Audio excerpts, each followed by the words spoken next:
Mike, Edinburgh, dit is Skotland teen Frankryk. Frankryk enigste onoorwonde span, 3 keer in 'n ry natuurlik al gewen. Maar Skotland het gewys toe hulle vir Engeland geklop het. Hulle is 'n moeilike span om in Edinburgh te klop en Frankryk gaan dit agterkom ook Saterdag waarskynlik. Ja, ek dink dis die groot ding van wanneer jy kyk na 'n 6 nasie kompetisie, daar's so min spanne wat jy eintlik het om te klop, dat wen raak baie belangrik en veral wegwenne.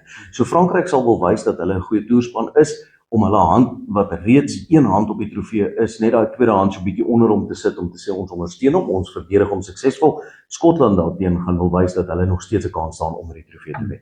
Skotland bietjie moes hard werk om vir Wales te klop, maar Wales met baie passie gespeel en dit natuurlik 'n klomp wedstrye verloor in 'n ry, so mens het verwag dat hulle gaan sterk terugdruk.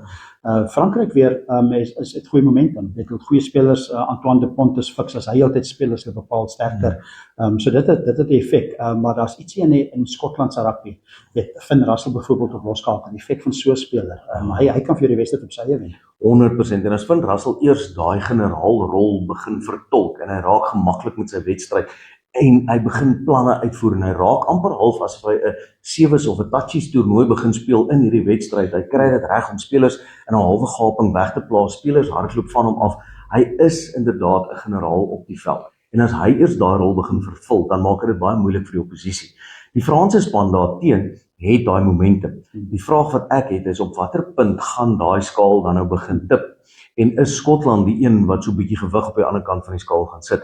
Ons het gesien deur die loop van die toernooi, en dis eintlik wat dit nou so lekker toernooi op maak, is uitslae wat jy gedink het spanne gaan wen, het nie gewen nie. So dis so naby dat een oorwinning vir die Skotte kan die hele seisoen gooi. Absoluut. En so laastens, tuisveld, dit het 'n groot effek, nee, en veral in die 6 nasie, maar sy doedelsakke begin speel en daai Skotte is teenwoordig in daai stadion, dan motiveer dit Skotland beseker. Ja, en dis die ondersteuners wat trots is op die Skotse span. Die laaste paar jare het die Skotte werklik hulle wedstryd heeltemal verander, die tipe spel wat hulle speel, en ek dink Gregor Townsend verdien 'n groot klop op die skouers daarvoor, en wat hy dit reg gekry het om die beste uit die spelers te kry.